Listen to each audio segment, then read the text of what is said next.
Hello,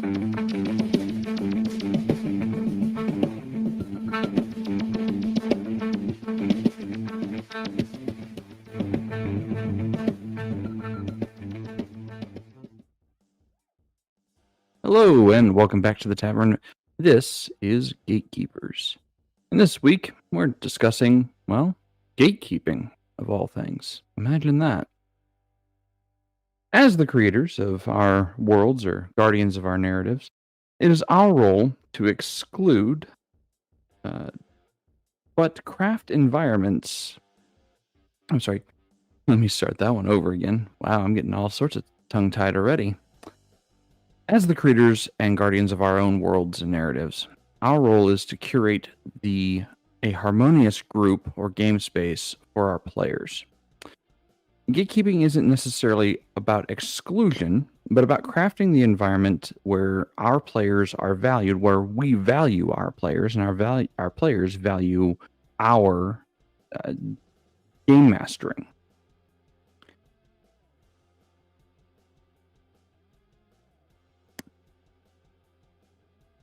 Tonight, I'm hoping that we can kind of quash some questions about how games are not inclusive anymore, and quash that thought altogether. If you haven't already done so, please consider subscribing to this channel and the channel, and that will be in the video description at the end of the evening.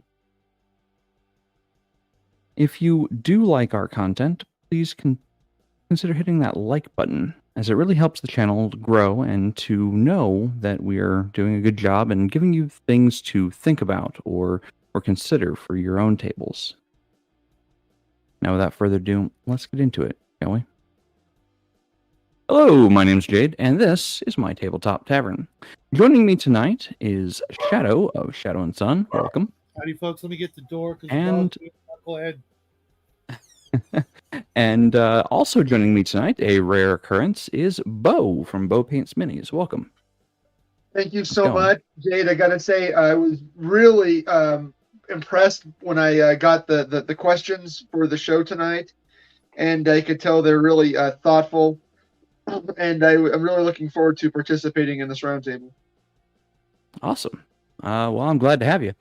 Gatekeeping is one of those things, and our show is called Gatekeepers. And it's been kind of a misnomer for a while now, kind of this ongoing running joke where, it was started by Max and it was started by OGGM and Bloodworth.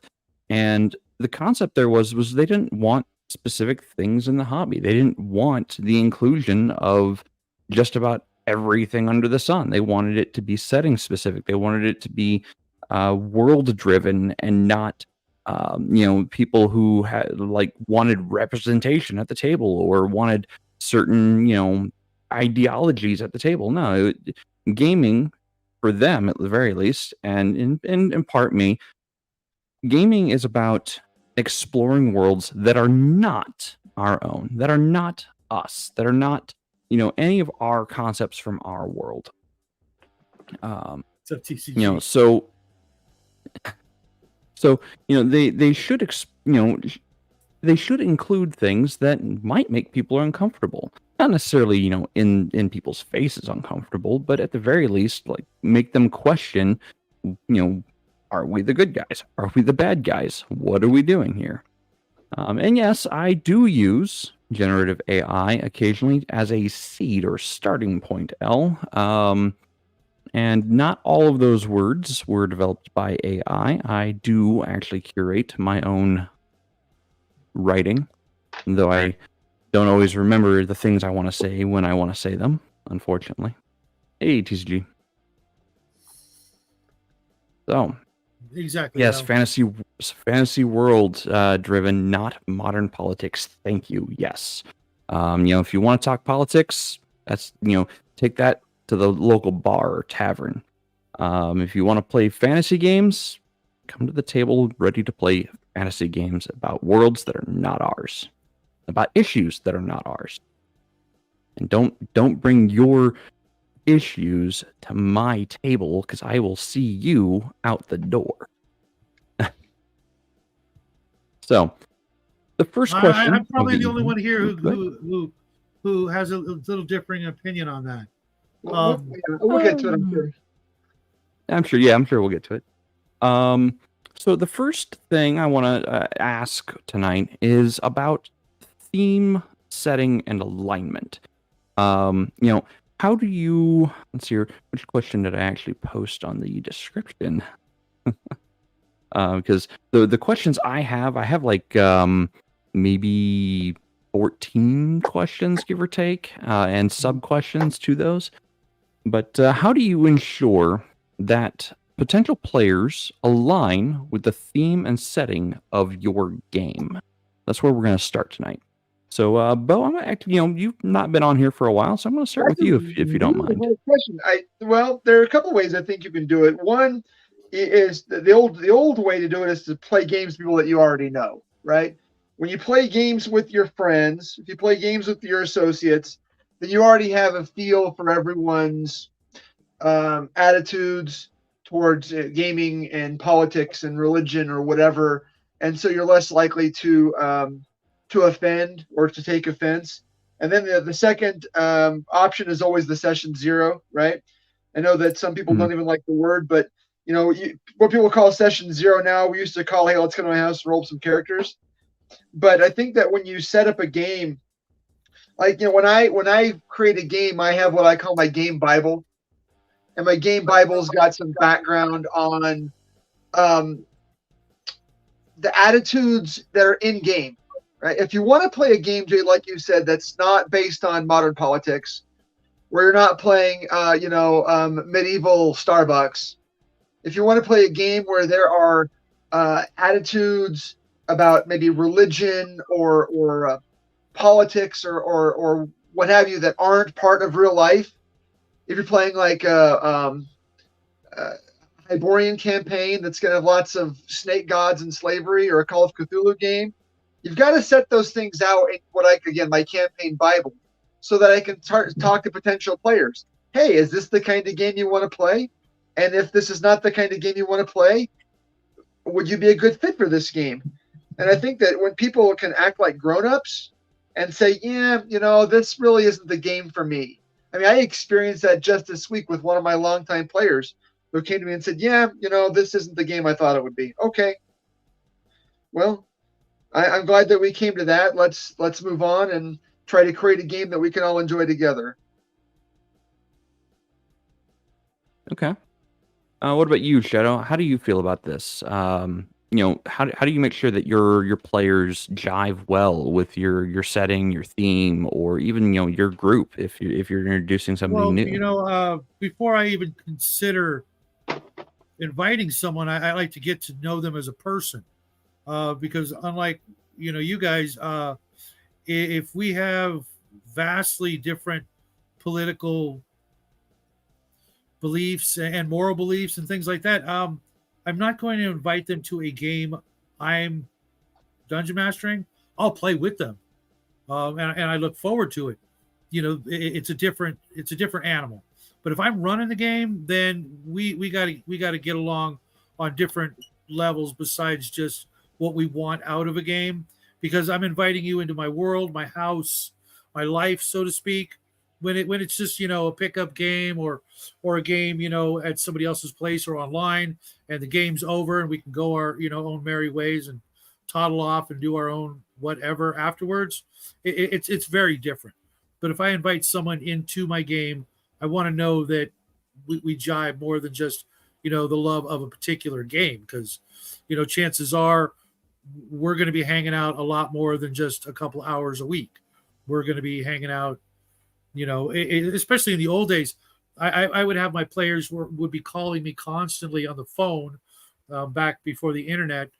They would be calling me all the time with questions and just sometimes just to shoot the shit and see how you're doing, what's up, what are you doing? I know we're not gaming tonight, but what are you doing? Let's go do this or go do that. That's the best part of the hobby is developing friendships outside just the hobby for me.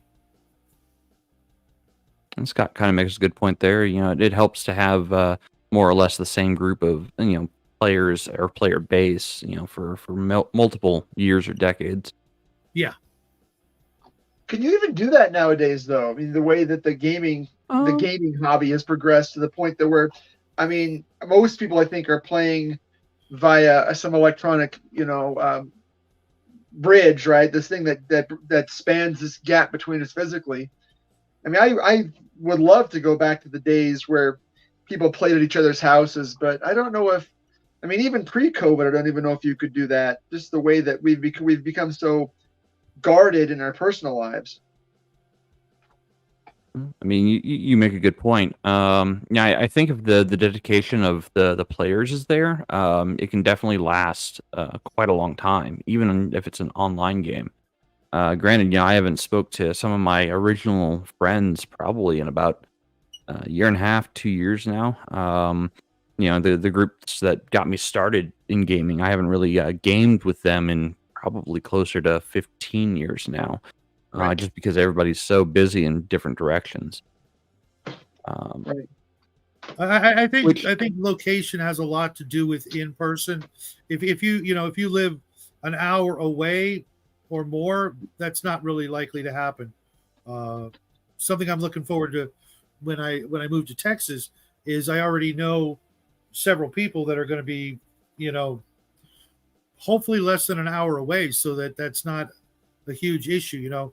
At our age, most of us, that whole hour or 2 hours up and back, you could be doing a lot of things. That's going to the movies, or driving to my friend's house to play a game, not including the actual game. So I think that's a big part of it. When we were younger, I don't know about you, but all my gaming buddies were 15 minutes away, tops, maybe a half hour, but that person knew they were going to be there for 6-8 hours. Now we're talking, 3 or 4 hour session. And if you got to tack on 2 hours to that, that's half a session somewhere else or half a session doing something else. Right. Yeah.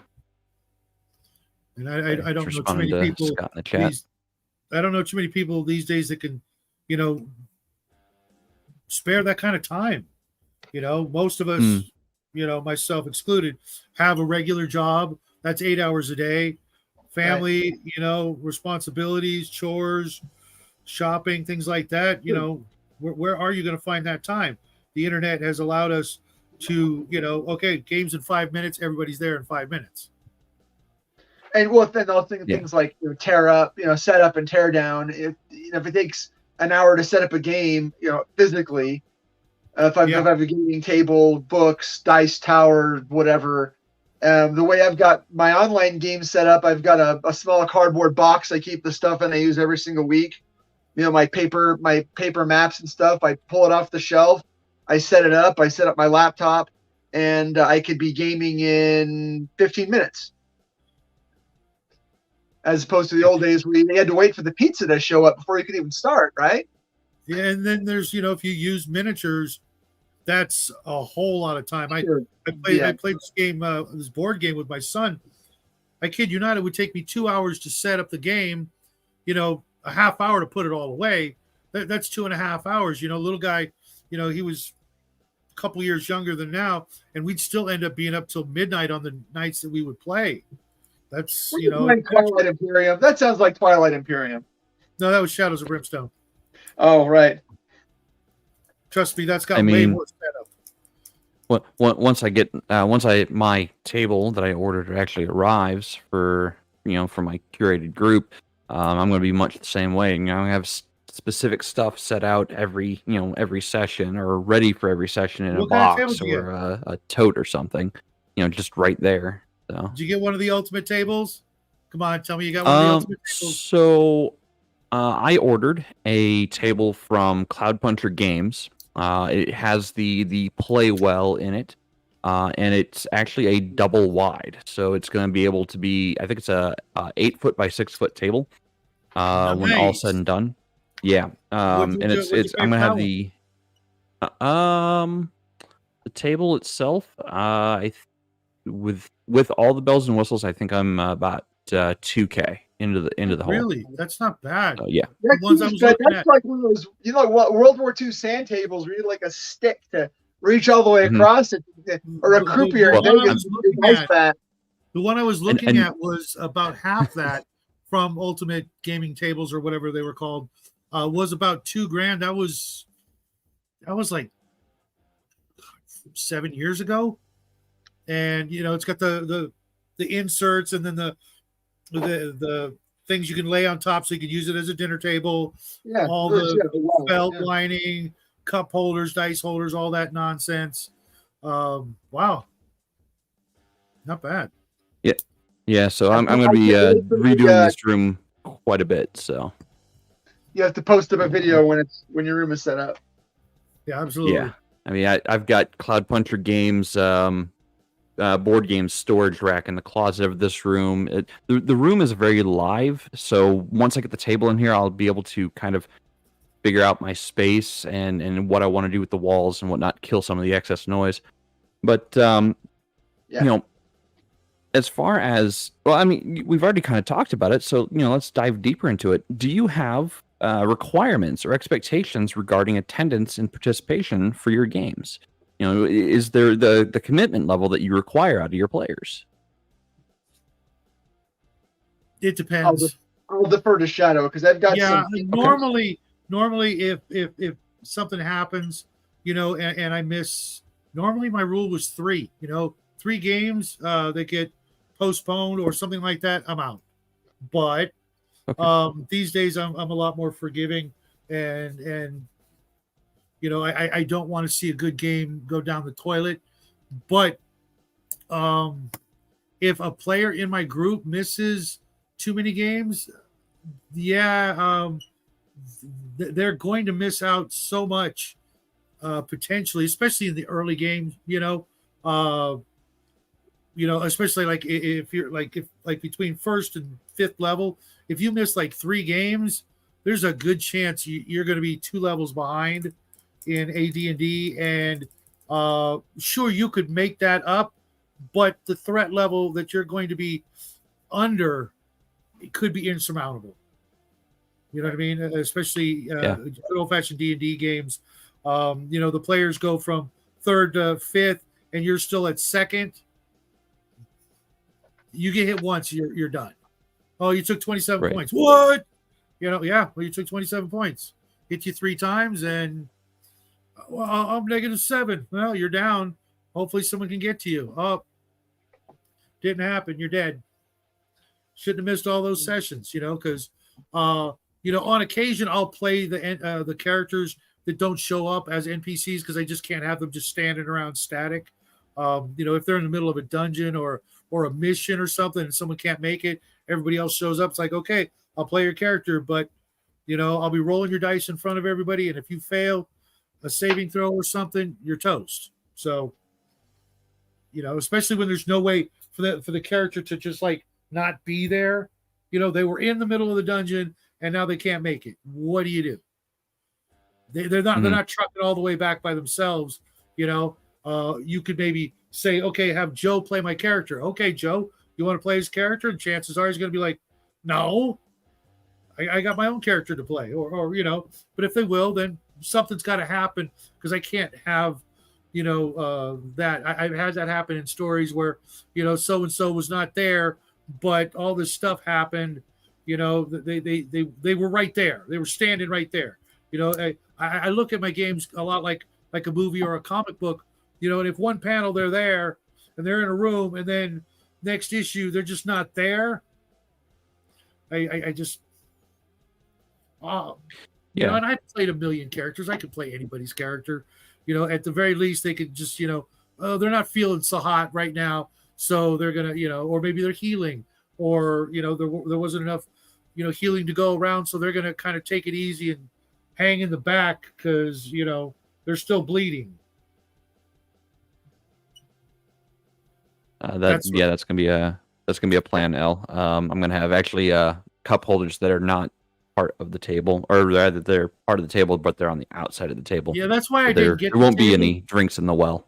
That's why I didn't get the table because Grandma and Jackie were both, they would spill all kinds of crap, and no amount of tarping of that table would have saved it. I would open it up one day and there'd be freaking dried soup or something in it, and someone would die. Don't know who, but someone would die. So the as people in the audience have been asking about the table. The table is actually going to be 100% powder coated steel table. It's going to have neoprene mats in the well. And the well is, I think, 6 inches deep, so it's going to actually make the projected map, because I use a projector overhead to project a map down into the well or onto the table currently. It's gonna make the map just a little bit bigger.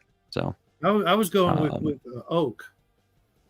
I didn't know steel actually, I think my table toppers, the actual wood toppers, I think they're walnut. So yeah, I think I went all out on the table. A steel table would be an exception to my no metal dice at my table rule. Because, so metal dice, I call those table gougers.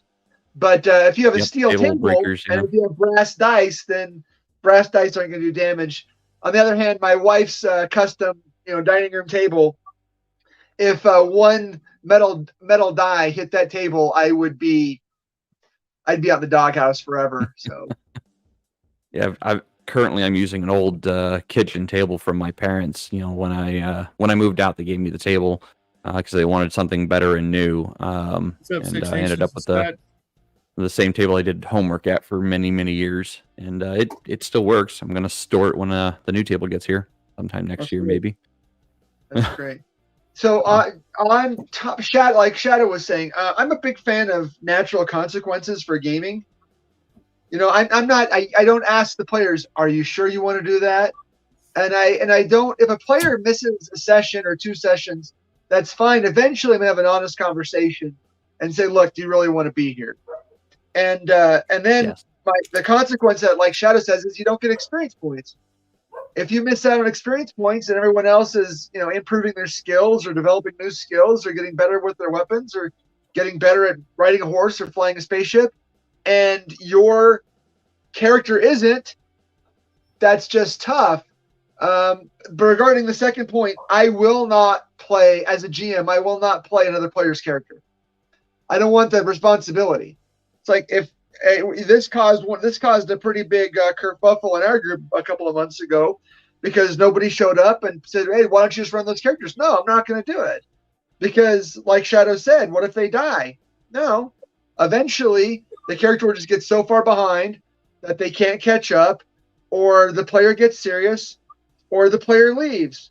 But I don't, as the GM, I have to run the NPCs and the weather and the monsters and the politics and all the interactions in the world, and I'm trying to maintain this dynamic situation and trying to remember what month it is and when King Bag of Donuts was crowned and there was Civil War and everything. I can't keep up with the PC on top of that, and I really don't like the idea of DM PCs anyway. And it just sort of, there's a thin line to me between a party NPC and a DM PC.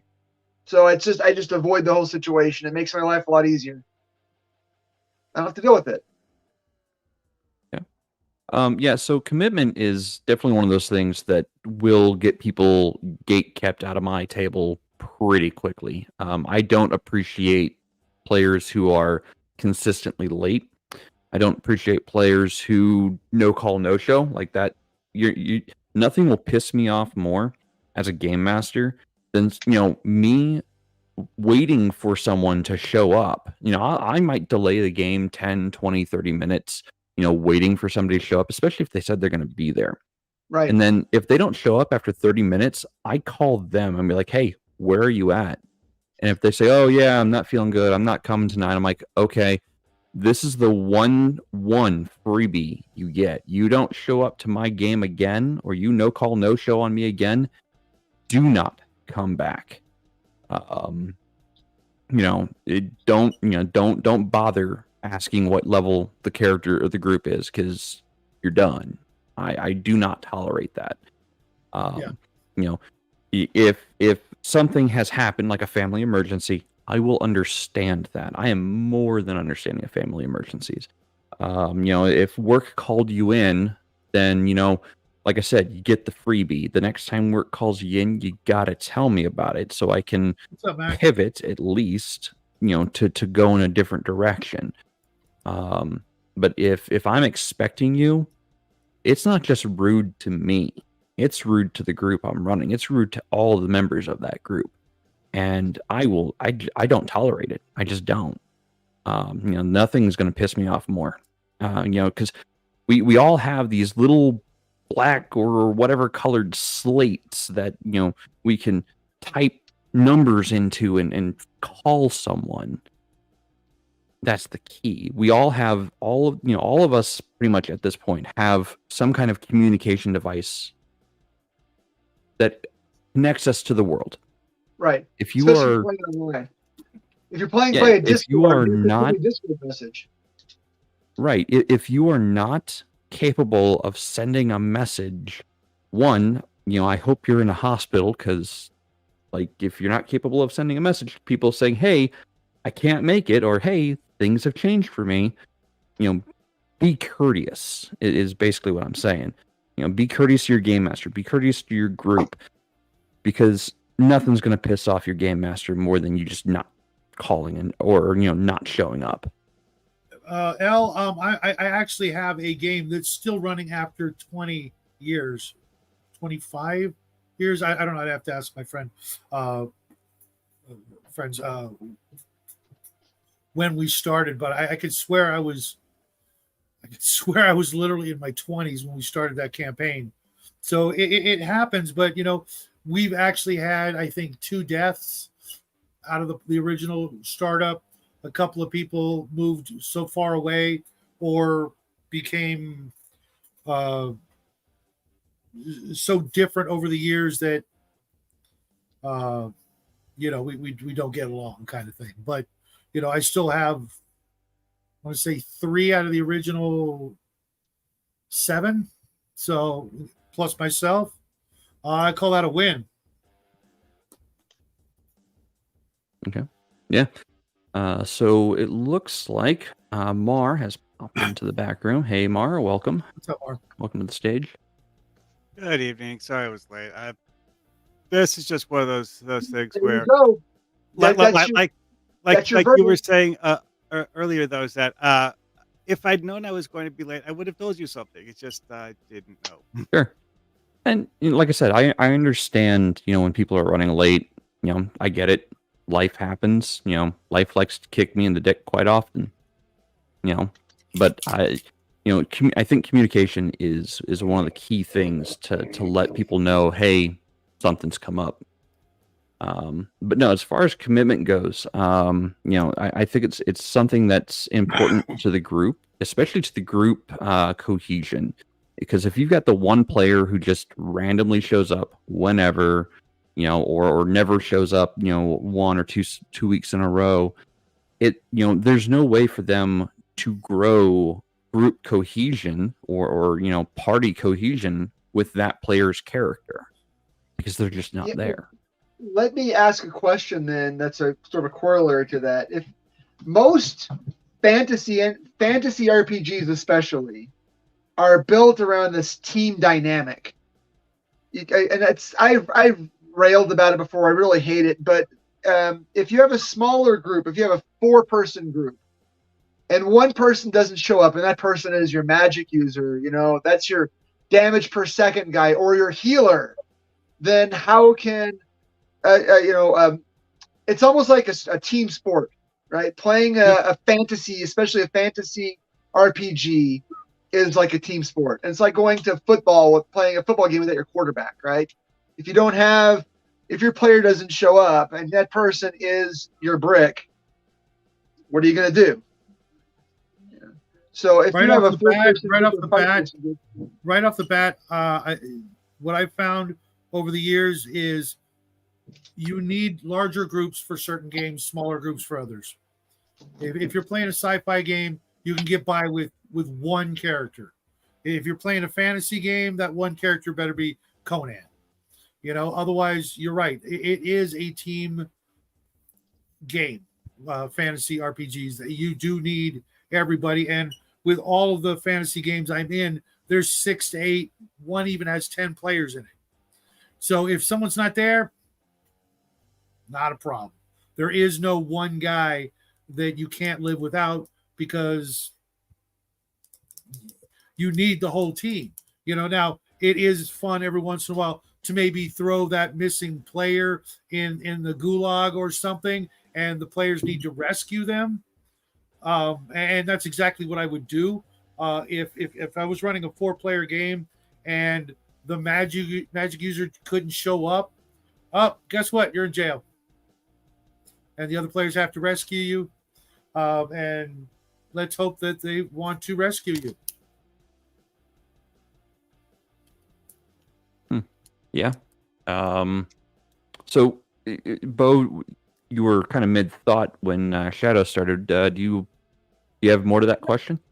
No, I mean, I just, I think that it's just a fact of the way that the games are set up nowadays. At least, Shadow mentioned the difference between sci-fi and fantasy, and I think that's especially true. That's true for, and I don't know when it started. Maybe it was always a thing, but the way that, again, a party, a D&D party, let's just say it, a D&D or a Pathfinder party is like a character by itself. You sort of min-max the party, you develop the party the way you develop a character. And a party missing a player for a week or 2 weeks is like a person, trying to survive with one arm tied behind their back. It just makes it very difficult. And I think that, and I know this is a game, it's a hobby that we do, whether we do it once a week or twice a week or whatever, it becomes social and it becomes important, and we sort of depend on each other almost like it's a job. Right? And, Shadow mentioned having 7 or 8 or 10 people. And I think that as we talk about gatekeeping, I think that any group that survives long enough is going to have a group of like-minded people. Eventually, it all sifts out. If a group starts with 5 and one person quits and one person joins and one person quits and one person joins, if that group survives more than a year or two, you're going to have people that are going to know each other's strengths and weaknesses and know each other's faults and know if they like chocolate or strawberry ice cream and know what they like in their hamburger. You just become friends like that, right? I used to say that a friend is a person that knows you're a butthole and still loves you anyway. My mom had a similar expression, but not quite. Yeah, well, all my bad habits and the things that I do, but you still come out to my game anyway, week after week, and that's the definition of friendship. Yeah, that's pretty similar to the way my grandma put it. So I think though hers was a friend is someone who knows your faults and likes you anyways, or something. Exactly, yeah. Knows all about you and likes you anyways. So, when it comes to gatekeeping your tables or allowing player types at your tables, does the level of experience ever come into play? Like, do you have specific expectations regarding experience level of players at your table? Mar, I'm going to start with you on that one. Oh, sorry. No? Okay, well, I started with Shadow. Mar, yeah, do you I just started a game with Mac, a whole bunch of other people, all from different walks of life. One player has never played before. Most of the other players have played a lot. Some of them have never played this particular brand. I like that idea better than, a bunch of, all DMs at the table. Because, then you get that whole too many chiefs, not enough Indians situation. And everybody thinks, I want people who are like, okay, you're the DM, we're the players, not us versus them kind of thing. But we're the group. You're the impartial, referee, and there probably won't be a lot of, rules lawyering when I have a group like that. And if so, that person or persons sort of single themselves out. They become, okay, this is the problem person who's always gonna, maybe question this or that. Whereas a lot of other people are like, okay, what's next? Not so much of, can I min max or take advantage of it, but just what's next? Let's handle the situation. We're adventurers, not lawyers, and you can't really negotiate with a dragon, despite what most people think. So yeah, I don't want a whole bunch of cloned, 30+ year gamers always. It's nice to get some new people in, and that's a great way to teach the new guys or whatever, the less experienced people, how to get it right, how to do it right. They're gonna learn a lot faster with a bunch of experts than if I were to play and run a game for like my son's high school friends. Fair. What about you, Mar? It amuses Does me greatly experience? that Shadow brought up the whole idea of negotiating with dragons, because one of the funniest anecdotes from the family D&D campaign we were doing was one of the people who was, let's just say, not someone who had a whole lot of experience with the genre even. And it's like, oh, it's a dragon. Can we talk to it? It's like, well, my brother who was the DM is like, well, you can try. So he did a persuasion whatever roll, and to decide whether or not the dragon was actually going to talk or if he was going to spit an acid bolt in his face. Can it be both?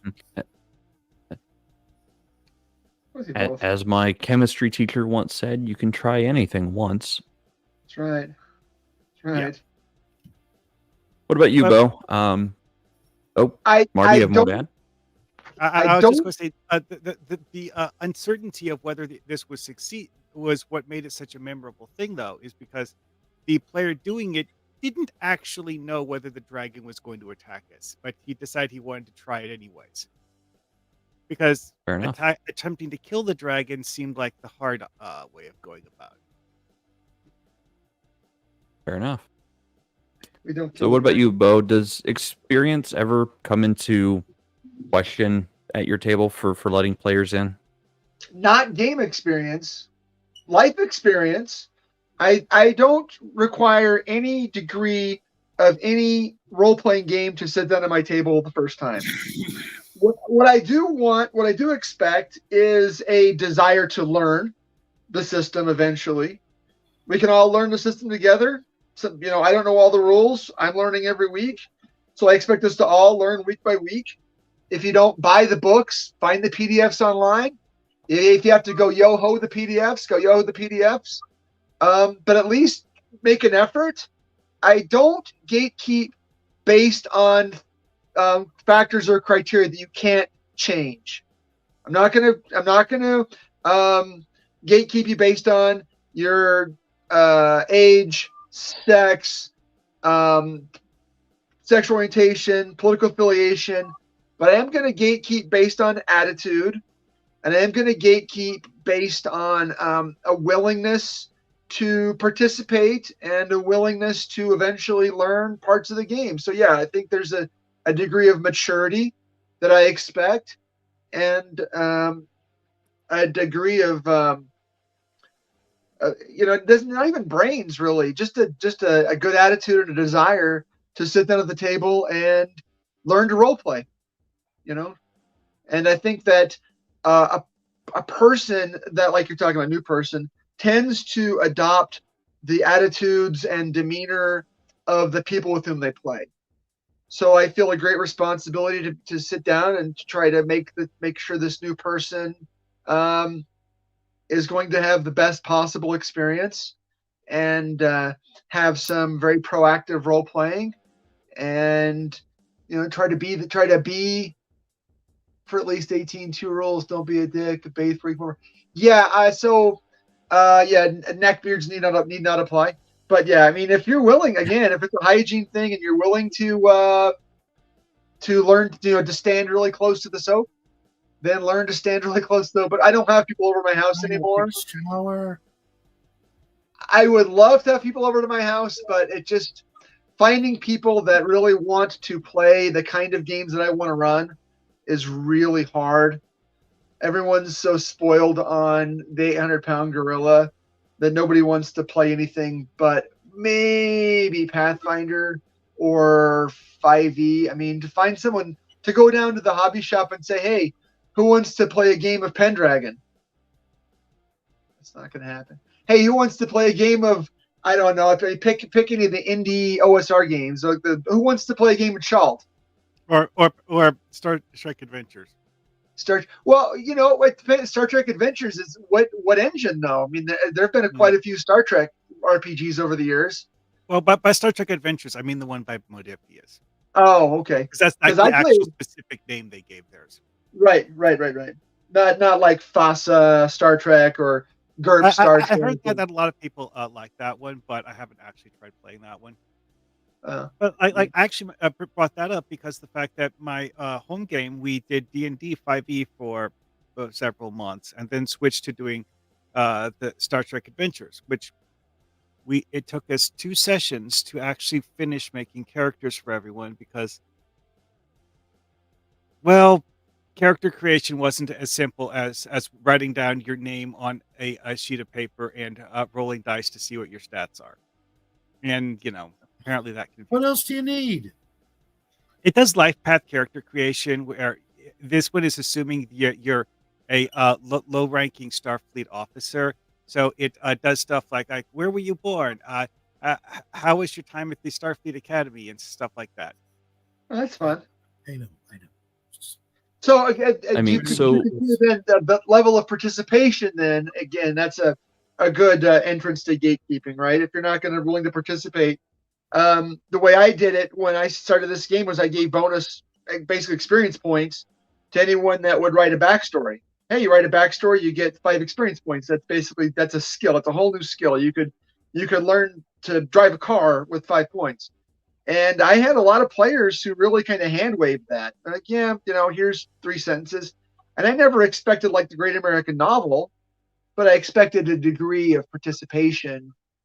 And even if you don't gatekeep that person, it does kind of it illustrates their level of commitment to the game. Yeah, like what Scott Clark said is that not understanding how to play the game because you've never played it before is perfectly normal. However, if you choose not to learn how to play the game while you're playing the game, that's different. That was actually part of the reason why we were having issues with Star Trek Adventures, is that some of the people who were playing just weren't into it. And one of them kept trying to sabotage the game. And it's like, what is wrong with you?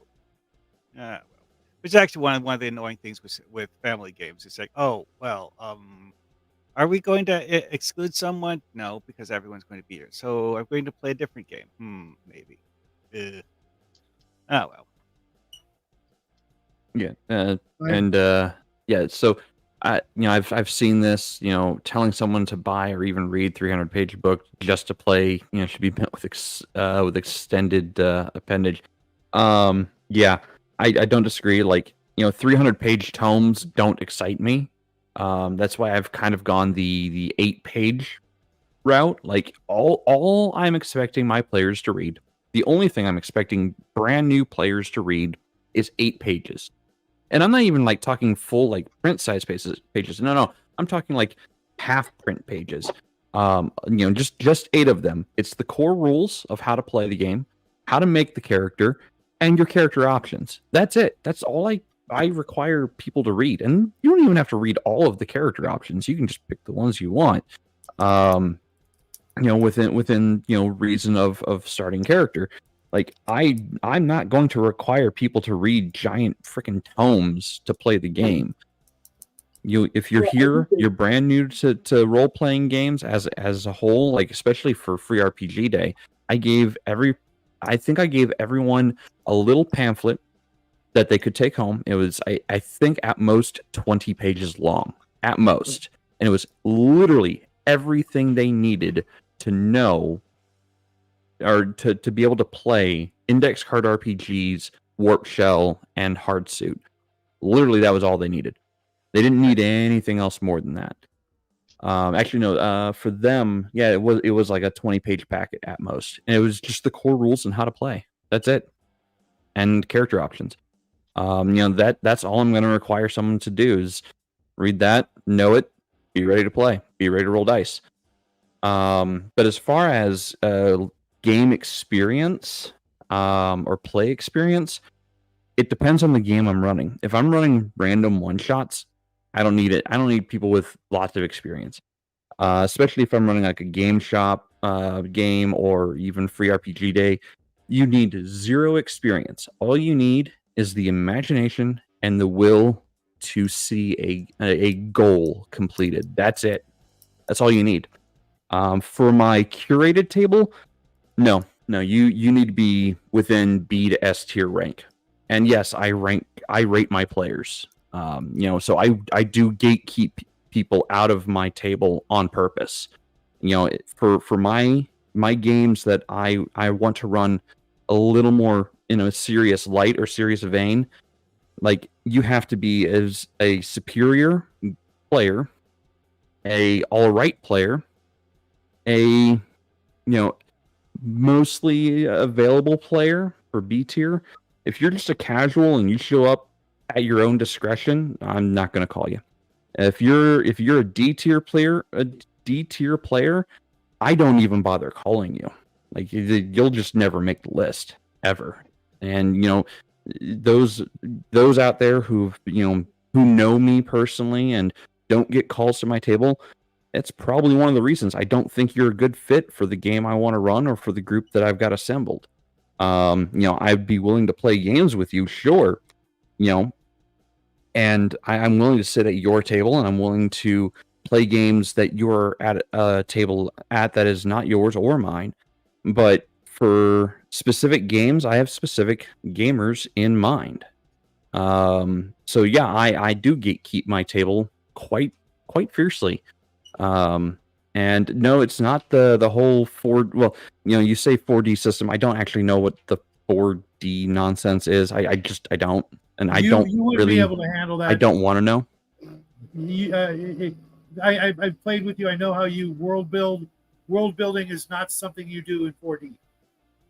That's Okay. something everybody does together. Yeah, I don't know what 4D is, so Basically, it's I'm gonna just a go. weird way of saying cooperative storytelling. That's it. That's basically the gist. Oh, of it. okay. But But yeah, guys so you've inspired me. You've inspired me. I'm going to start a new show, weekly show like this, a panel discussion, but it's going to be called Filthy Casuals. Doesn't that already exist? Yeah, every Friday at my house at No, I mean literally. Isn't there already a show called that? Oh, I don't know. might be. Yeah, I was with Randy and Joe over at Biggest Geekus, and Randy and I we're firmly 2.5, maybe 2.75 D players on a good day. He's gonna split that hair. He's gonna round off to the nearest 100th. But that's another point you made, Jade. You've got to play a game with the kind of players that you want to play. If someone is playing like a Rick at 28 millimeter or like a Shawner, and somebody else is playing like I don't know, like what they call a board gamer, well, that's going to be an oil and water situation, and that they're gonna because like attracts like. And I don't know if you necessarily have to gatekeep those people out. It just after a session or two, you're going to say, no, I'm not having fun here. Unless you're the kind of person, like you said, wants to sabotage a game, in which case, yeah, you're just going to uninvite them from your Discord, right? Or you're going that was to... actually one of the issues that my home group had with several of the people. Their level of interest in the game was basically, it's like, this is the piece I'm moving around the board. Well, was one of these people your kid or something like that?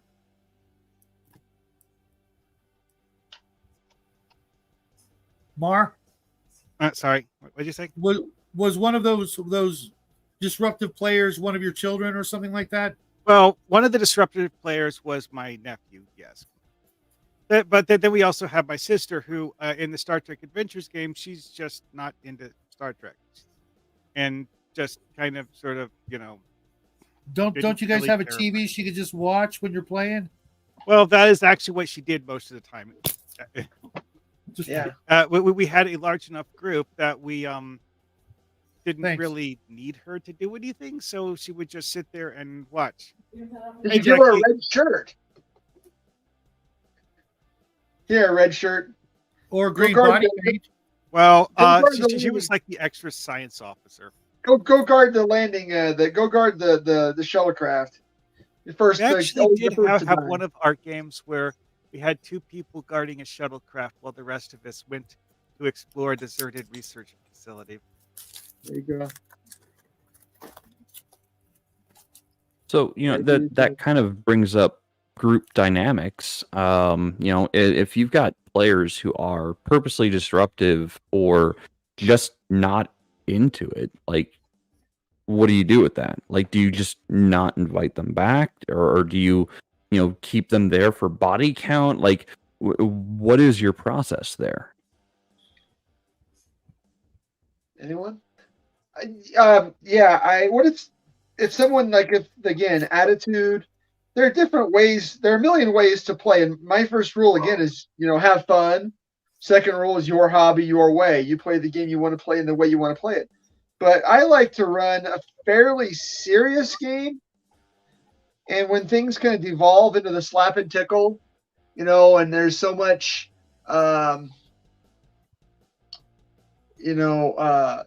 almost raucous laughter sometimes that, I like to cut up too, but when we want to play, we want to play. And how do you maintain that? Do you tell that person they can't play anymore? You tell that person, hey, you've got to get a little more serious. And what do you do when you only have 4 or 5 people at your table?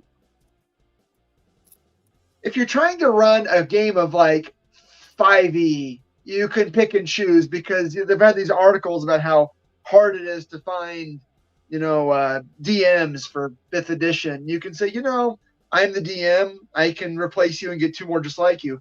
But if you're playing a game that really no one is playing right now, again, if you're playing like, name an RPG, Shadowrun, right? You're running Shadowrun, the old FASA Shadowrun. Nobody wants to play it. Well, anybody that does, do those players have more value? Can they get away with more just by virtue of wanting to be there?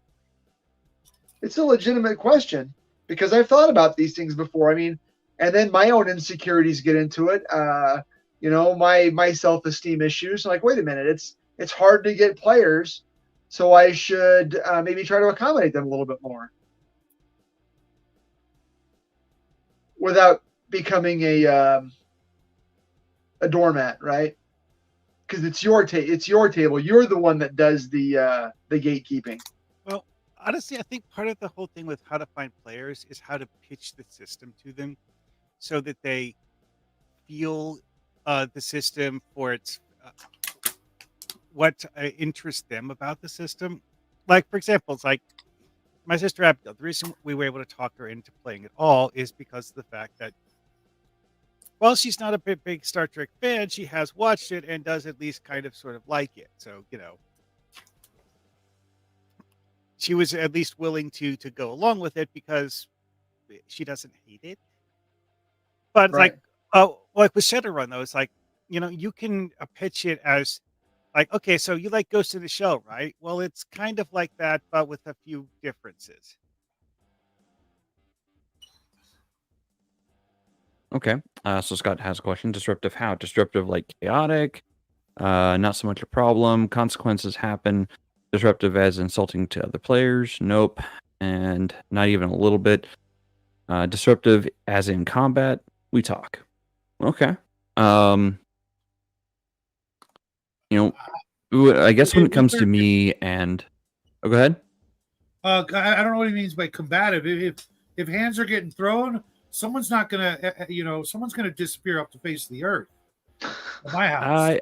I don't think he means that, because I'm actually part of Scott's table group every other Saturday, and nobody gets physically combative, but verbally combative players that does occasionally happen. And there are some players within the area that get verbally combative with other players because that player Yeah. just isn't playing the same way as them, or that player, the two players just don't get along outside of the table, so they become combative towards one another. Um, you know, and Scott's right. Like you have a talk with them, be like, "Hey, what's going on? Why are you this way? Like, what is causing you to be this way? Because I know you as a person, and you are not normally this way around, especially around me. So what is it? What's the deal?"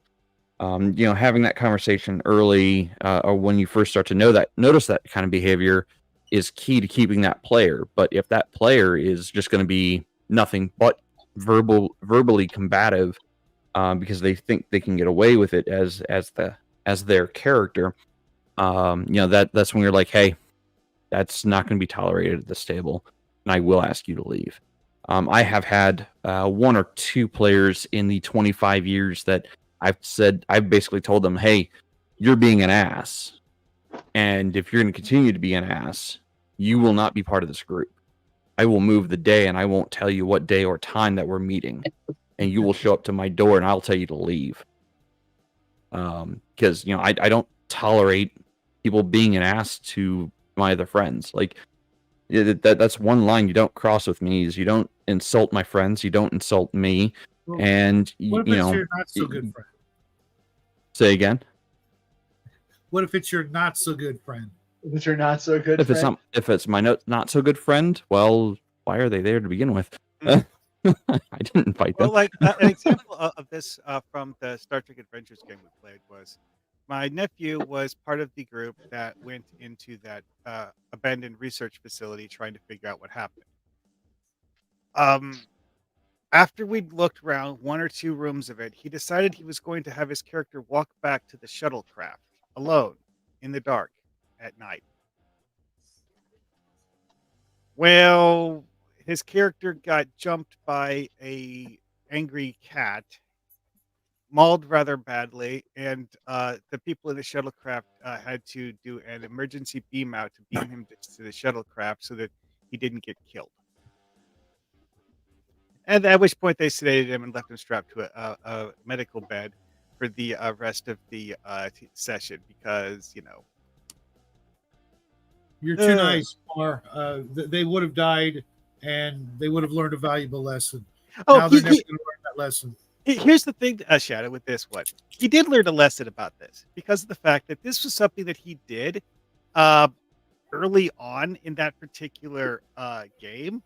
This wasn't something he did late in the game. No. This was like a third of the way into the game. So he had to spend the rest of the game just sitting around because his character is unconscious, tied to a bed. I mean, he functionally got killed as far as, how he ended up playing for the rest of the session, but, I got you. So I know we touched on it, but as far as other methods of gatekeeping, I don't know if any of you do this, but rules familiarity. Like, do you expect players to be familiar with game system and rules when they sit down at your table? Or given enough time, do you expect them to pick up on this? Bo, I'm going to start with you on that one. Yeah, I don't like proactive dice rollers. Hey, I rolled this, tell me what happens. And I don't like people, I don't like it when, I'm not going to attack the person, I'll attack the action.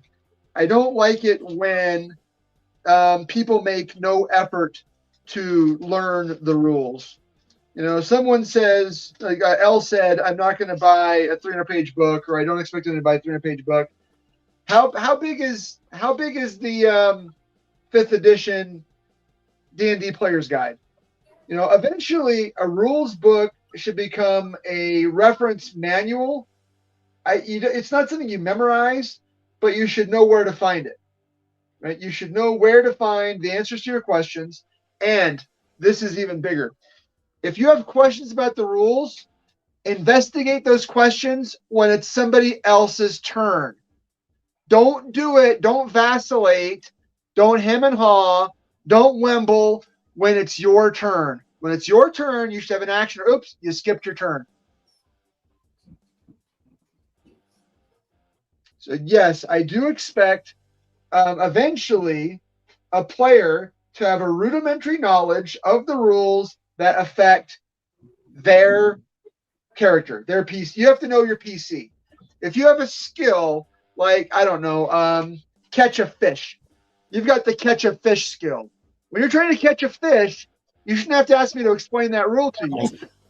You should have learned that rule before you tried to catch a fish, con a ship, build, draw a map, whatever it is that skill is, you should have a knowledge of it, at least rudimentarily. If you've got a skill or a trait that affects other things, I've got the combat reflexes skill. Can I use it here? No. You should know if you can use it here, and you should know how it affects your upcoming dice roll. Does it give you a +5? Does it give you a +2? Just have a little bit of, and again, it's more about effort than anything else. I'd rather have somebody that got it wrong than someone who didn't even try it at all. I don't think that's too much to ask. No, I don't disagree. Shadow, what about you?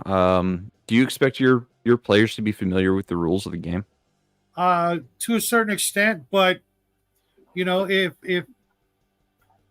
I've had players in my game for a very long time that never even owned the books, but they were there. They told me what they did. I'll work with it. If they make the overall experience enjoyable, if I enjoy being around a particular person and they're just not, they're not a book guy or they're not a rules guy or gal, but they make everybody else, hey, where's so and so? If they're looking forward to that person being there, then if by charisma alone they can make the game a better game, awesome. Maybe they're the guy bringing the pizza. Okay, maybe they're the guy, doing something else. I'm all about, making good friends and being with cool people, and that includes accepting their faults.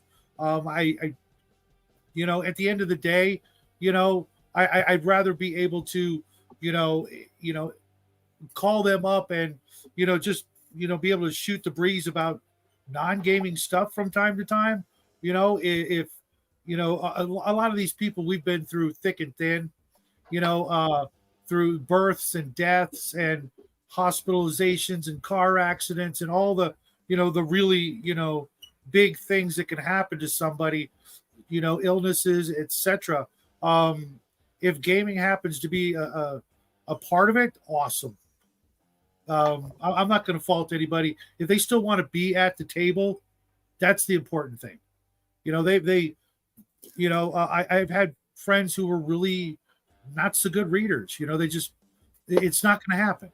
You know what? But if I need some, they're there. So I'm willing to work with people. Okay. Because to me, it's more about friendship than game. Yeah, no, I get that. What about you, Mar? I know you run for your family, the Star Trek game at the very least. Do you expect them to pick up on rules or start to learn the game as you're playing? Or do some of them, do you expect them to kind of have an understanding or basic understanding of the setting and rules before you even start? Well, I mean, for that one, basically just expect the only real expectation was the willingness to actually try to learn the game, because we don't actually play it as often as we were originally hoping to, so we kind of sort of halfway forget about what was going on last session by the time we do the next session. What? And again, it's a group that didn't actually know how to play that Star Trek Adventures game at all before we started. So they were learning how to do things and kind of failing at learning half the time. Yeah, I mean, part of learning is failing and then getting up and failing again. Repeated. Repeated. What? How do I want to say this? Repeated attempts and failures is how you learn. The more you fail, the more you're going to learn from your failures. And if you don't learn from your failures, you're just going to stay down. You just won't advance. And once again, I'm going to be the voice of derision here. If I'm running one shots for completely blind tables, new tables, game shop tables, I don't expect them to be familiar with the rules. I do expect them to have a basic understanding of common sense. Just a basic just basic understanding. I mean, I know that common sense is so damn rare, it's a superpower, but I do expect a little bit of common sense when I run table. Because I do a lot of common sense things. When if X does this, then Y should be the result. Or if every action has an equal and opposite reaction. In some cases, that might have a greater reaction depending on what you do. Actions have consequences.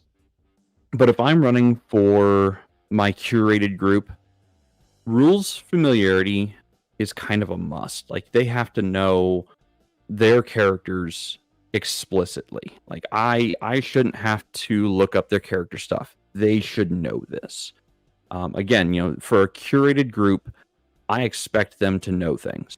I expect them to kind of either have it written down on their character sheet or on note cards or something, like what they are capable of doing. I shouldn't have to look it up. I shouldn't have to pause the game for them to look it up. Again, this is curated play, not one-shots or random play. If I go to a con and I run a game for a con, I'm not expecting people to know things. It'd be nice, but I'm not going to expect it. I'm expecting randos to show up like, hey, I've never played this game before. Can you teach me how to play? Sure. Yeah, I can teach you in, about 10, 15 minutes how to play the game. Sure. But I'm not going to accept that at my curated table. And the reason for that is when my players show up for my curated play, they're there for a reason. They're there to get into character, to get into dice rolling, to discover the world and map the areas of the world that haven't been mapped. They're there and expecting to be intrigued by some of the political maneuvering or some of the villains that have gotten into the world and need to be stopped before chaos ensues. Like, that's what they're there for most times. They are there to hang out with their friends, yes, but they're there to also engage in a world not their own. And that's what they expect from me. So if that's what they're expecting from me, I'm expecting to be met at least halfway, maybe 3/4 of the way, on knowing how to play and what the rules of the game that we have chosen to play is. So again, I'm going to be the voice of derision here. If you've curated a group, they should know how to play the game. If it's a brand new game to literally everybody at the table, awesome. Learn the rules together. But play. More importantly, play. Play the game. I even say in my intro video on YouTube, the game master does not have to know every rule verbatim from the book, chapter and verse. They don't. They only need to know enough to get the game moving. But if I set myself at a higher bar and often fail. I do fail quite a bit, spectacularly even. I will admit it. I expect myself to know the rules of the game and to be able to facilitate a game and, be able to say, oh, yeah, you did that. That's cool. And I'll be able to make note of it and like, yep, that's exactly how that happened. Moving on. Or no, that's not how that works. And here's what happens as a result. So again, voice of derision. If I curated a table, you better know how to play the game. All right. See here. What's the next question I want to discuss?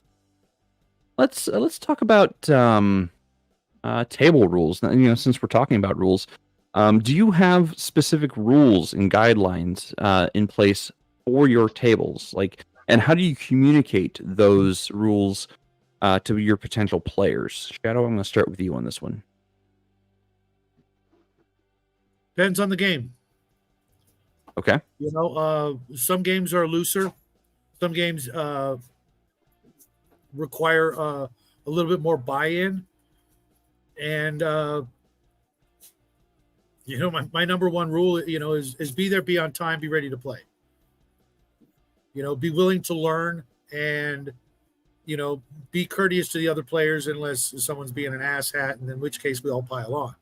Otherwise, they won't learn from that. And, if they can't handle it, they're definitely not going to be able to handle what's coming down the road. But other than that,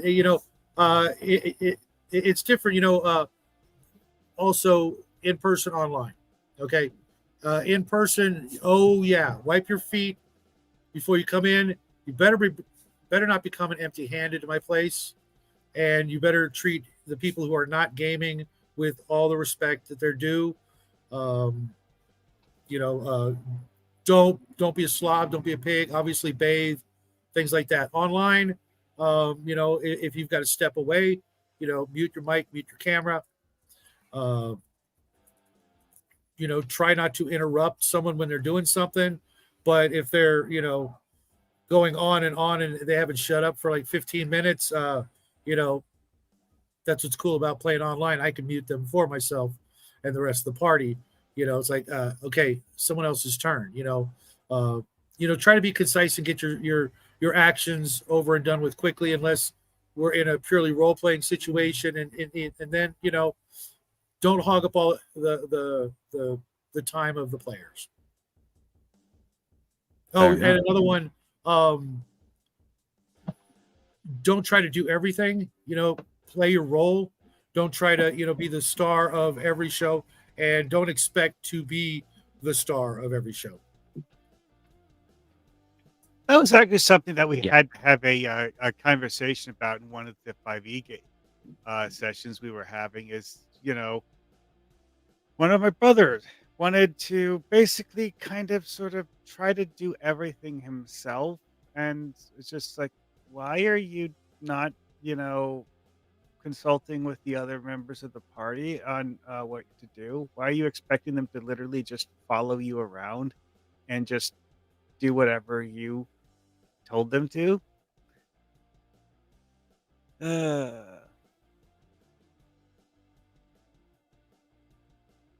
mean, do you have any table guidelines or rules for your players to abide by? Well, one of the things that don't do everything. Well, one of the things that we put in there was actually just a basic, not necessarily a. Well, okay, it's like when the DM says like, okay, next player, it means the DM wants you to shut up because and that it's the next person's turn to talk, and it's time for you to stop because of the fact that you're rattling on and on and on and obstructing the flow of the game.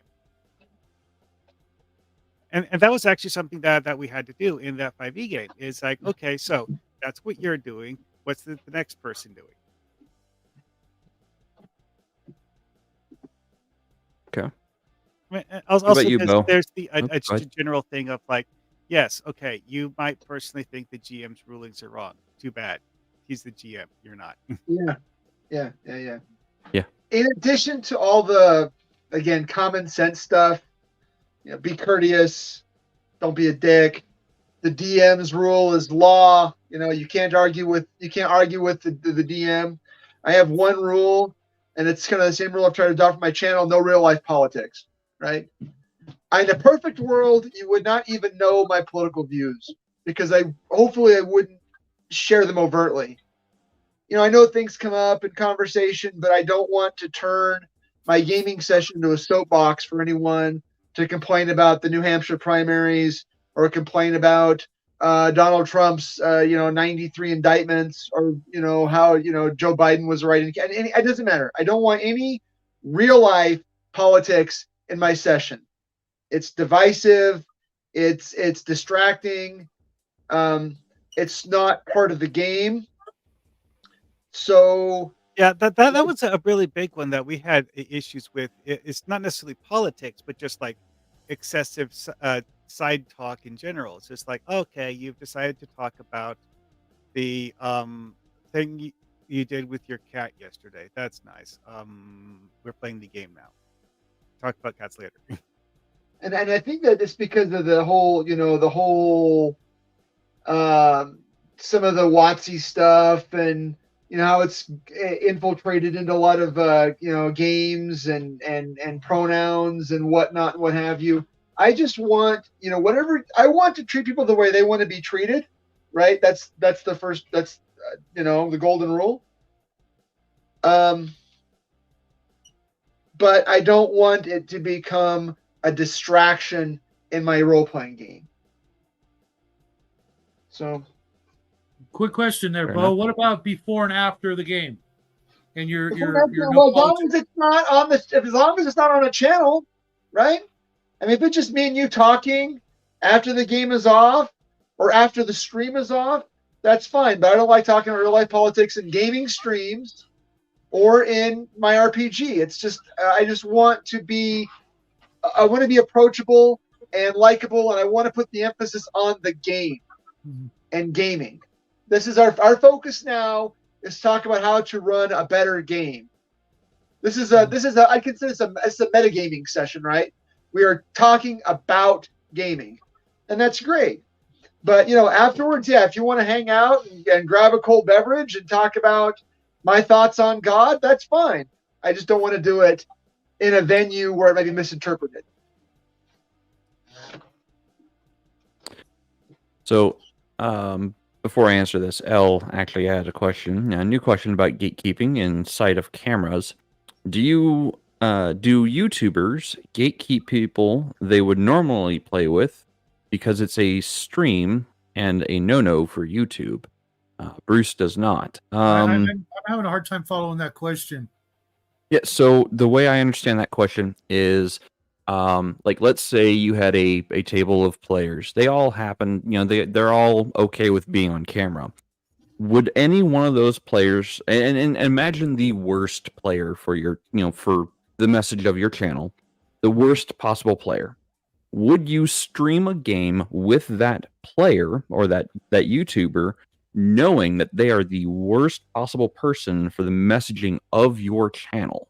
Yes or no? I To can't me, even picture having them on or at my table in my house, in my neighborhood, and preferably not even in my state. But then again, getting out of California is just about damn near impossible. for me, I would say,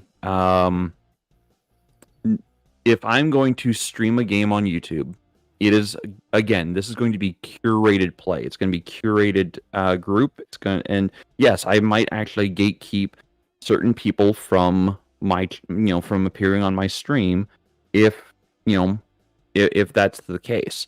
And it's not necessarily because it's on, not on brand for my channel. It's because that player would likely detract from the game as a whole. And that to me is the more important part is, I'm not going to have players who are disruptive to the game. I'm not going to have players who are disruptive to other players. You can interrupt me when my NPCs are monologuing. That's fine. If my NPC is going on and on too long and I'm expecting my players to do something about it, you know, interrupt that monologue, fireball the guy for God's sake. You know, especially if he's in the middle of his monologue, catch him monologuing, do it, go for it.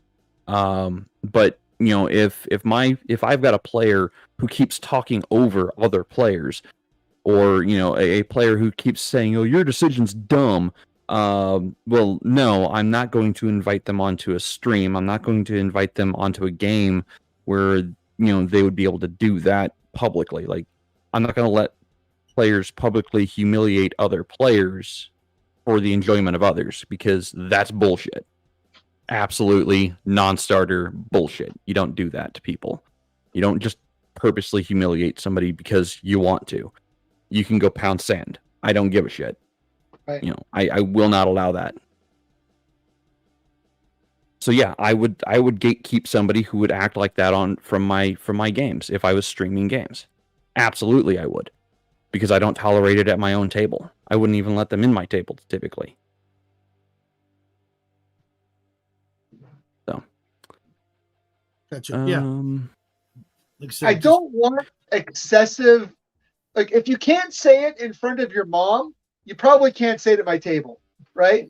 There's a difference between having a game where the dialogue runs like Die Hard and a game that runs like you know, Eddie Murphy Raw. Right? If your dialogue, if you use the F word like a comma, you probably need to dial that back, and especially on a stream. Mm-hmm. So yeah, I'd boot that person from my table. I'd boot that person from my stream. I mean, you got to be, everything's got to be appropriate to the venue, to the situation. I mean, if we're running the midnight shift someplace and you want to tell a dead baby joke, awesome. If we're playing a game and we're trying to, you know, if I've got my kids at the table and you're running your mouth again like Andrew Dice Clay circa 1988, maybe you need to dial that back. Yeah. So as far as actual table rules go, like the table rules I run are: be respectful, first and foremost. If you can't be respectful, you're not going to get an invite. It's just that simple. And it goes beyond being just respectful to me. You have to be respectful of the other players at the table. You can't try to one-man show the game, because it's not about just you. It's about all the players at the table. Everyone's going to have their moment in the spotlight. And you know, some players might have a greater moment in an evening. You know, if what I have planned directly affects a specific character that I have in mind, you know, I'm going to let that character shine just a little bit more and have their glorious moment in that spotlight. So be respectful of other players. That's table rule number one. Rule number two: be respectful of the play space. You know, I am not a maid service. I don't want to be picking up trash after a game. I don't want to be, you know, I don't want, you know, stuff sitting and rotting under my table for a week before we play again. Pick up your trash. You brought it in, you pack it out. You know, be courteous to, you know, to not just, you know, the players, but be courteous of the game space. Be courteous of the game and the host of it. Like, you know, and these are common sense things. Like, these are like common sense respect things when you go to someone's house or when you go to a game shop. You're expected to clean up after yourself. So do it when you get, you know, do it when you go to your game master's house. If you brought stuff with you, pack it out. Well, going with that one, the person who was the actual host for the Star Trek Adventures game was my sister, the one who took 2 days to figure out how to make a character in Star Trek Adventures because she didn't really completely understand the concept of role playing. Sure. Yeah, so I get to be helping her make a character because she doesn't really get it, but you know, it's her house, so you know, she gets to do that other side of that stuff. Yeah, so I mean, be respectful of your play space. Be respectful of your game master, your fellow gamers. You know, and don't do things that would purposely piss people off. Like, and so that's my rule number 3 is don't be an ass, It's kind of which rule number is one, I related think. to rule. It is kind of rule number 1, yes, Don't but be a dick. it's a reiteration. What was that, Shadow? Real quick, yeah, don't be a dick. It should be rule number 1. And I wanted to address something you said about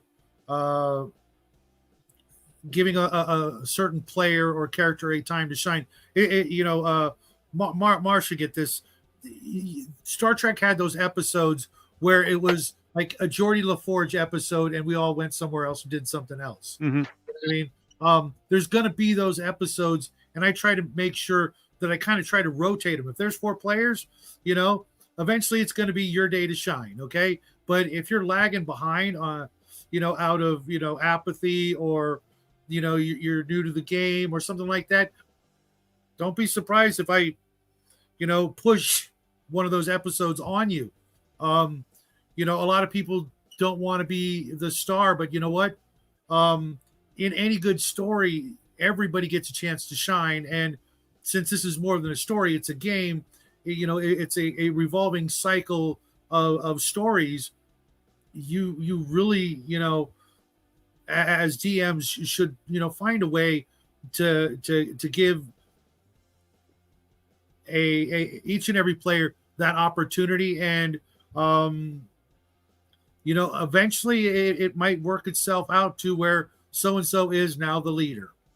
Yeah. And if everybody's cool with that, awesome. That whole thing you're saying about having your time to shine, that's actually one of those things that I've been pondering rather regularly with the things that I've been doing, discussing the plot elements of various Star Trek episodes. Is that it's like you said about the whole this is an episode where Geordi does a whole bunch of stuff. Well, the specific reason I found Arsenal of Freedom to be such an interesting episode from a storytelling perspective is that the people who wrote it created a plot with so many layers that they had to make up new characters as fill-ins because the main cast were all busy and they had more roles to fill to make the story work. Because at the end of the episode, Geordi LaForge is sitting in the captain's seat on the bridge of the Enterprise, and a whole bunch of randos are sitting in the a bridge cruise stations, manning the ship while he does combat with that space probe thing in order to save everyone. Because of the fact that all of the actual named characters were busy elsewhere doing other things. Nice. Sort of reverse gatekeeping.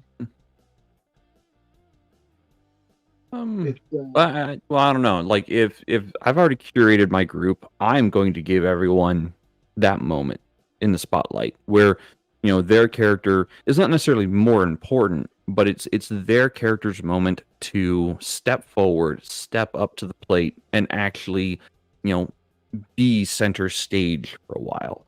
And I, Scott does that. I do that.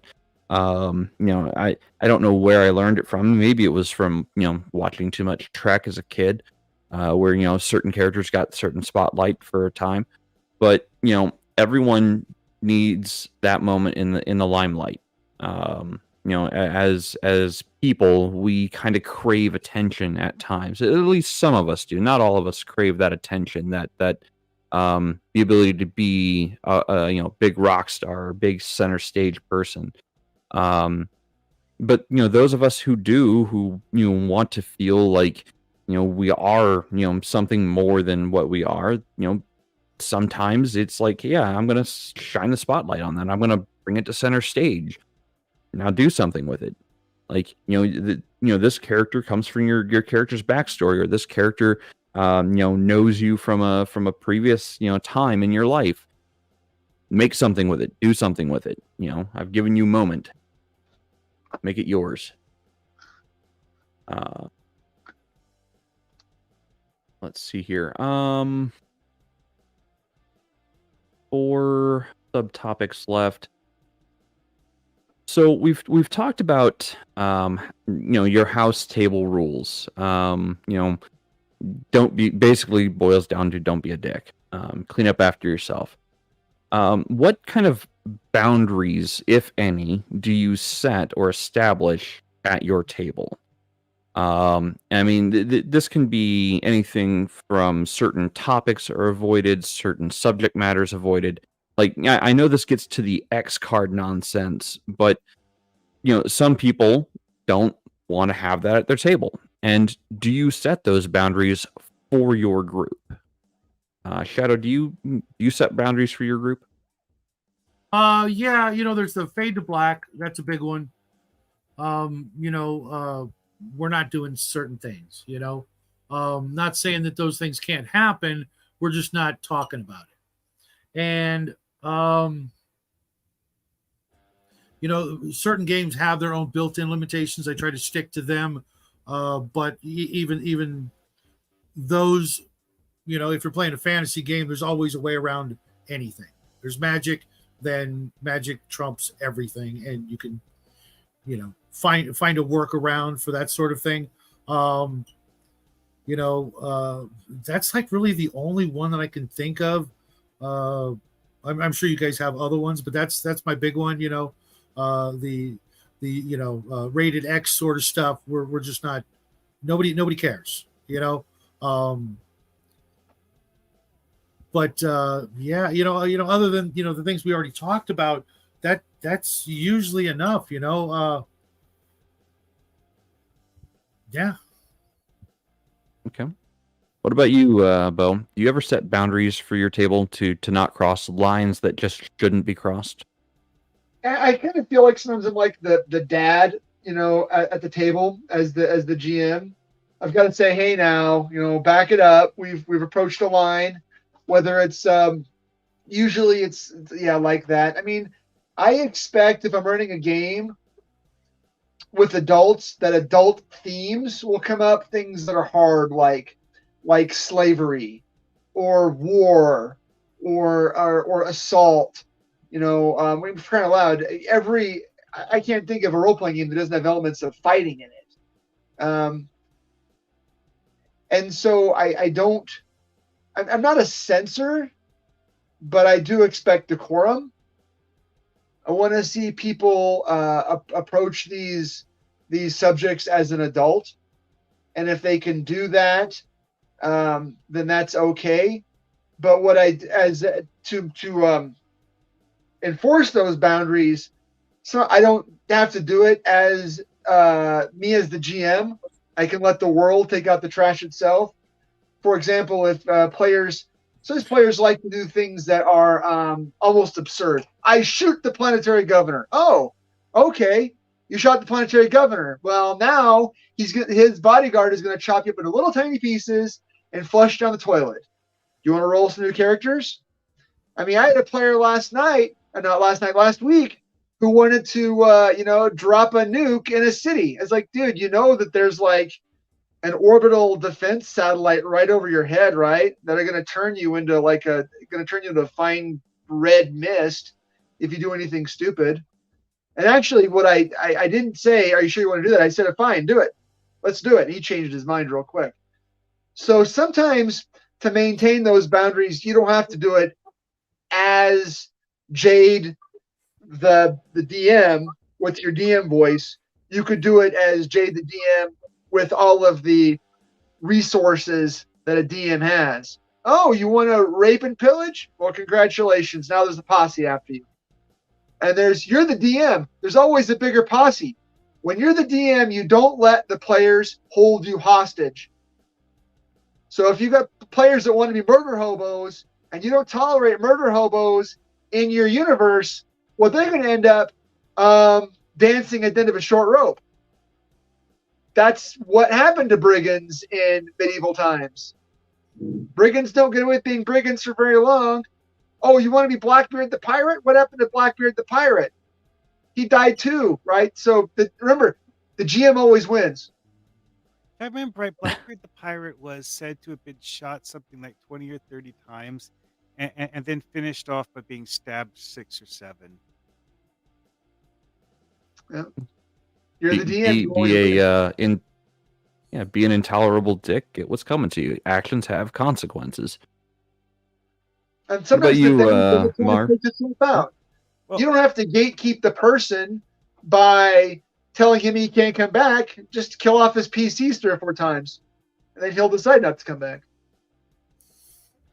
Yeah, I don't like that term or that way you put it, Poe. I don't kill characters; they kill themselves. Oh yeah. Well, that's Or the thing. The world kills them. intentionally, I should say. You know, if I throw monsters at them and somebody dies, I wasn't trying to kill them. I would rather just look them in the eye and say, "Don't let the door hit you on the way out, and don't lose my number," as opposed to, "Oh, wow, you died again." Imagine that, Well, I'm talking about players that do things that are, if you want to act like Bonnie and Clyde, you've got to be prepared for some Bonnie and Clyde level of consequences. That's what I'm saying. Yeah, I don't mind a Bonnie and Clyde Yep. game if that's what we decide beforehand. But if it starts turning that way, they're just going to die. It's kind of ridiculous to think you can get away with that unless, that's what we all decided. I ran and I'm still technically running an evil party game for 25 years. We had a long discussion before we went into this game. Hey, if you're all going to be evil, things are going to be vastly different from all the other games you've ever played. And trust me, it was actually and still is amazing because now they're no longer all evil on their own decision to stop being asshats. But we had that discussion. If you're going to go that route, that's cool.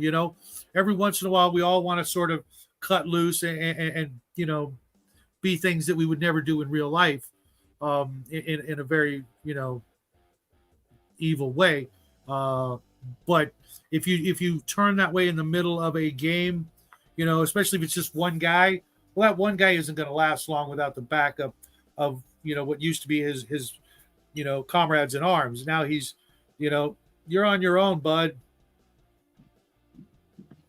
well, I mean, like one of So the what about you, table Mar? rules that we had to impose was one, having everyone pay attention to the game while sitting at the table playing the game, which seems like it should be an obvious thing, but is something we had an issue with. One of my sisters, not the one that Take care, took Mac. 2 days to make her character, See you Sunday. the other Or one, Tuesday. had a habit of paying more attention to playing Candy Crush on her phone than paying attention to the game at any point when Good it was one. Good her one. turn. Yeah, if you're too busy on the phone, in a book, on a device or something like that at game time, no. I Well, used to but the put up weird with part with that was she wasn't even busy. She was just distracted, and that kind of annoying. I Well, used to have a friend. Sorry, go ahead, Mar. the other one that we had was my nephew who would, yes, the same one who got mauled by a cat in the middle of the woods on an unknown planet. Yeah, that one. Um, he had a bad habit of just making random noises because he was bored. Not like humming to himself noises either. Things that were actually loud. And of course, it was just kind of, bothering people because of the fact that he was, well, rather physically distracting people while they were trying to play the game. And of course, we had to tell him to stop several times. I used to have a player every Friday. He'd stop off at the comic book store on the way to my house, and he'd arrive with his pulls, which would be quite a few comic books, and he'd start reading them, and I'm like, I don't blame you in a way, if you're into the comic book thing and the new stuff comes out, that's like, I in a lot of cases, don't get me wrong, I would love to spend an afternoon or a weekend just reading brand new comic books, but that's I couldn't understand how you would want to do that with a bunch of people talking and rolling dice and stuff around you. It's like, no, save that for when you get home. Just like save your game, save your You leave your phone at in your bag, that sort of thing. You're not going to be playing a video game. You're not going to be on the phone, or something like that. You're here to game. Let's game. Otherwise, figure out what your actual priorities are. Yeah, I also had quite a few. This was within the last like 8 years or so. I had quite a few gamers who were more interested in what was going on their phone than what was happening at the table. Eventually, they saw themselves out the door. They just stopped showing up because I guess they were bored.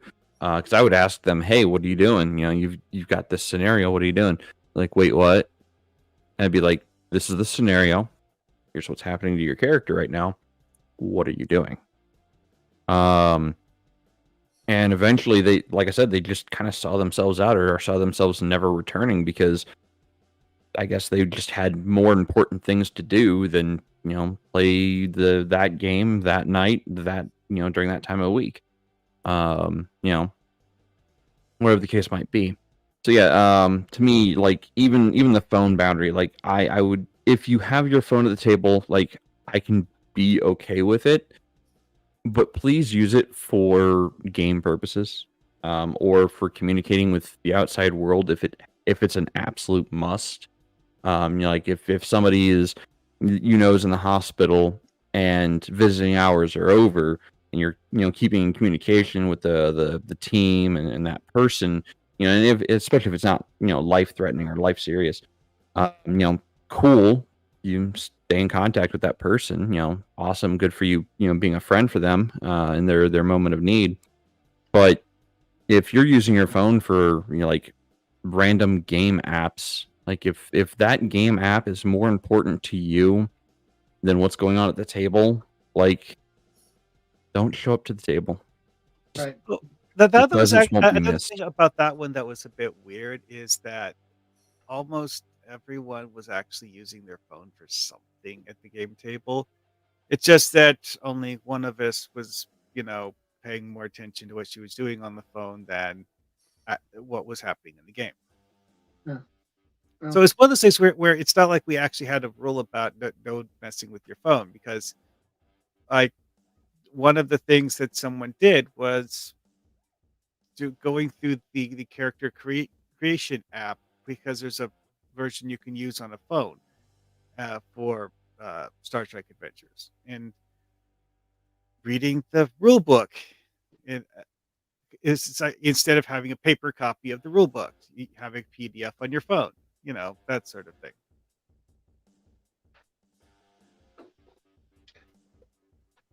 So let's see here. I've got 3 subtopics left. Let's get into feedback from the current players. So how much weight do you give to the feedback from your current players, especially if you're considering adding somebody new to the group?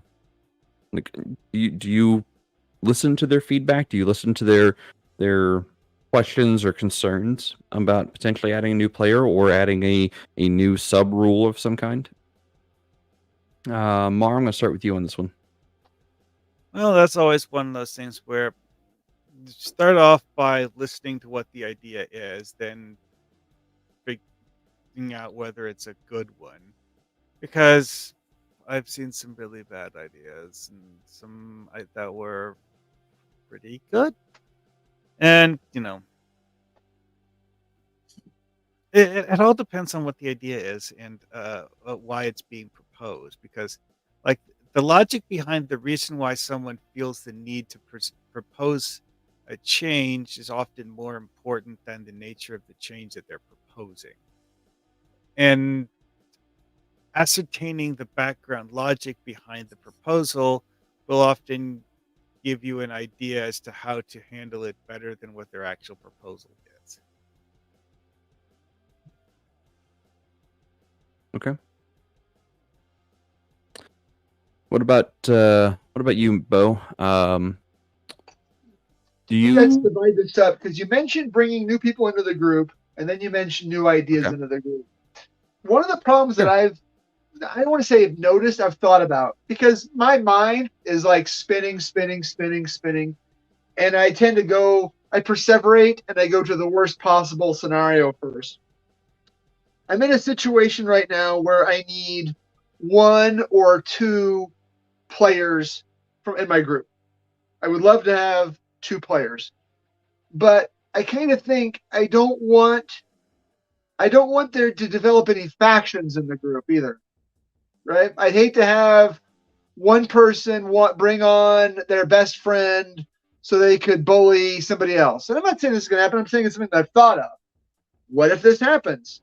What if, Joe Schmuckatelli wants to bring his cousin Vito in so they could outvote somebody else in the group? As far as rules and things go, yeah, I mean, I'm a pretty fair arbiter, but I've got a player right now who says, "Hey, what if we bring in these optional rules?" And I said to this player, "Yes, as soon as I learn those optional rules, right? When I learn those rules, we can learn them together because I don't know a lot how they work. Like some systems have, say, multiple kinds of magic or multiple kinds of psionics. You might have ritual magic or divine magic or ley line magic, and the player wants to go down some of those paths and investigate those. I say yes, as long as it doesn't overpower the other players, and as long as we come to the agreement that my word is still law and we learn these things together, awesome. If you want to buy the book, cool, sit down, we'll do it. So I think, again, in terms of gatekeeping, I think that it's more that the DM, GM, keeper, whatever you call that person, needs to know and understand their worth, right? You are the divine arbiter of everything that takes place in your universe. And if you need to say no, I mean, is that really gatekeeping? I mean, kind of, I guess. You just got to say, no, we're not going to do that. We're going to do this instead. Or I say, I'm not saying no, I'm saying no right now. I think that being a DM, or think about it, is a lot like being a parent to a whole crew of unruly teenagers, right? You've got to be a little bit of a cat herder. You've got to be a little bit of a peacemaker. And you've got to be a little bit, maybe a lot of an authoritarian. And having the capacity and ability to do these things fairly and keep it fun for everybody, it was going to go a long way to having the game. So if somebody says, yeah, I want, I got a new player, and maybe somebody else in the group comes to me and says, yeah, I played a game with that guy. Because let's look at our circle, right? We have so many acquaintances in common between all the YouTube channels. We kind of know each other. And, if somebody says, hey, I'm thinking of bringing this guy on. And you say, well, I don't know. I played a game with him a year ago, and he was a flake. Or I played a game with him a year ago, and he hogged all the limelight. Or I played a game a year ago with that guy, and he never took a shower. Yeah, I'm willing to be a little bit more democratic in those things and at least consider the players' options. Yeah, so yeah, I might be a dictator, but at least I'm a benevolent dictator. I want to maintain the flow and the integrity of the game first. Because if there's not a certain degree of integrity, then no one's having fun. And if no one's having fun, I got better things to do with my Friday nights. Well said. How about you, Shadow? How much stock do you put into your player feedback, especially if you're going to consider bringing somebody new into the group? Well, I don't know. I mean, I'm starting. I just started a new group, and I made a list of people I wanted in it. I got most of them. Some of them, just, life is and all that, getting in the way. I'm sorry, I work all the time. I know it's cool, dude. Don't I worry wasn't about even invited, so it. I just didn't think Fine. you'd dig it. It's first edition AD&D. I cut my teeth on AD&D and Redbox D&D. You knew that. But as for feedback and stuff like that, I hate to say this, but I'm going to keep running my game. I've been wanting to run this particular game like forever, if not my whole life, because everybody's terrified of doing it. You know, a high seas nautical campaign where they're on a boat 6 months at a time. A lot of players are absolutely terrified of that and have been so. Yeah. Not too worried about that. I mean, I hope they have a good time, and I can read the table, and I think I'm a pretty good judge of character. You know, and now we've got Discord, you know, and things like that. Back in the day, you know, I might have asked people, you know, but we literally played every freaking day. If there was a problem, they just didn't show up for a couple of nights being butthurt, and we got over it. Now I don't need, you know, a pat on the back or anything like that. If they want out, there's the door, man. It was cool having you for a while. You know, I'll see all these people tomorrow anyways on YouTube or something. So not a big deal. But I know for some people it's a big deal, and it helps them. That's awesome. Especially if your players are honest and you know, aren't just trying to manipulate the game in you know, their favor or trying to get something out of it type of thing. But I'm not worried about it. You know, really not. okay. Now, this last one, with the last 9 minutes, I'm going to kind of hog the spotlight here. Oh, All right, no, I'm out. it's so awful of me. Your show. Trial sessions. So, this goes back to the idea of adding a new player to the group. If I've been asked by one of my players to consider adding somebody to a table, you know, somebody who I don't know the first thing about, don't know, you know, their play style, don't know their commitment level, I'm going to first vet them. I'm going to ask them questions and ask them about, you know, what games they've played, if any, you know, what kind of characters they like playing, you know, what kind of you know, characters in films they like to watch. Yeah, I want to get to know what their interests are, so I can better plan my game to allow for their style or their concept. And the way to do this that I have found is a trial session, kind of like a mock session with that player. You know, you set up the session. It doesn't have to be a railroad. You know, if it is a railroad, that's fine. You know, you know there's a concluding point, and you want to see how they get to that conclusion or whatever the case might be. And I'll set up a trial session after I've vetted them and asked them appropriate questions for the game. And depending on how they do, I might consider bringing them on into the main group, the curated group, or I might bring them into a one-shot group for a little while to, you know, see how they adapt, see how they play with a one-shot group. You know, just to see, like, if adding them to my main group is going to be a good idea or not. You know, the trial session is there for a reason. You know, it's meant to gauge whether or not that player jives with multiple other players in different groups.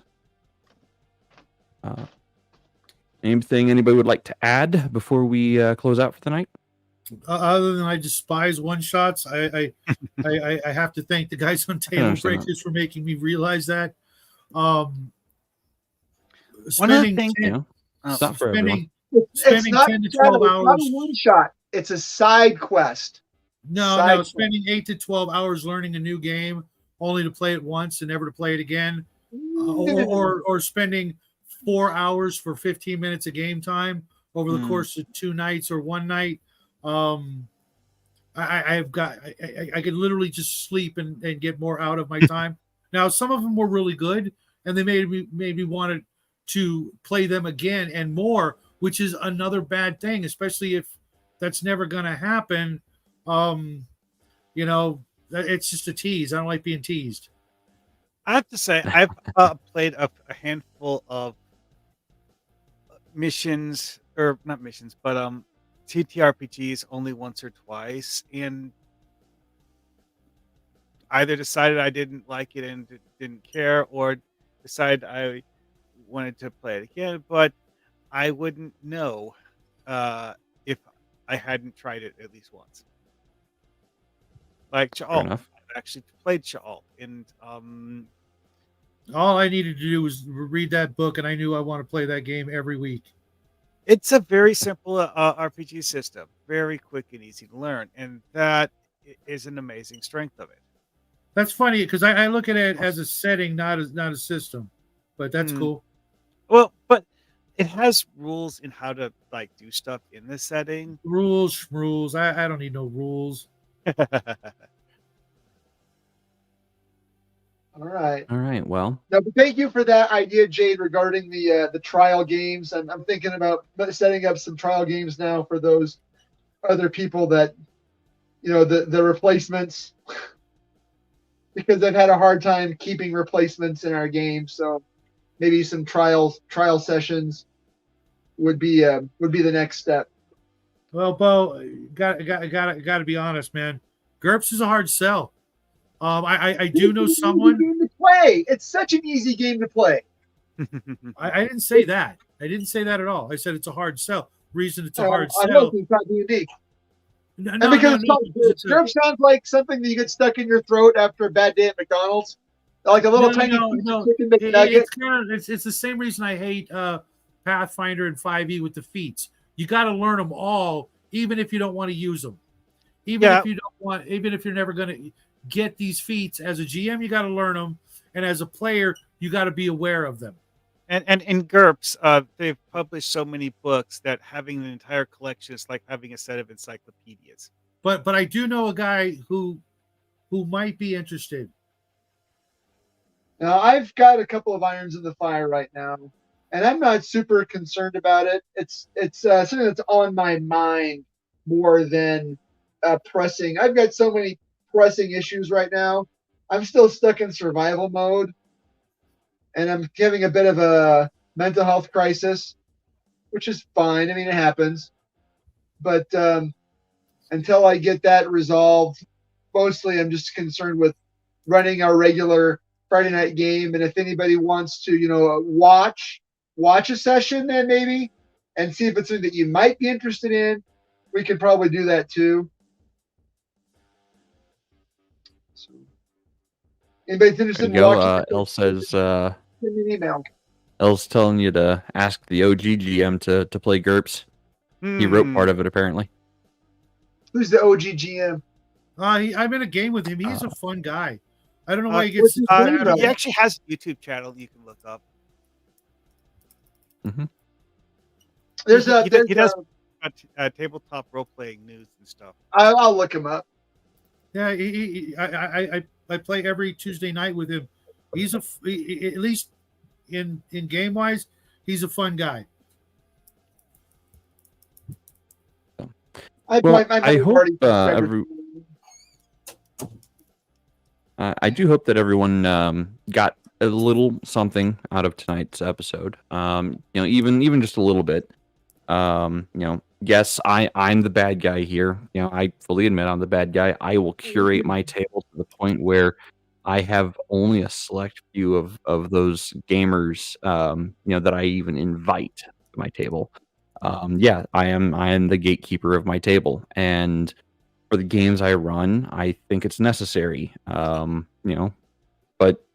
your mileage will vary. Your mileage will not be what I do.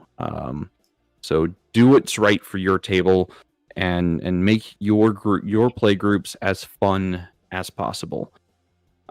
I think that's all for the night. How about you guys? I'm good. Except I agree with you, and if that makes me a bad guy too, I'm happy to be that brand of tyrant. All right.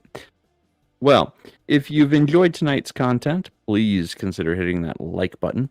If you really enjoy our content, please consider hitting the subscribe button. The links to everybody's channel will be in the video description below after the episode ends. And with that, I bid you all a very, very good evening, and we'll see you next time on Gatekeepers.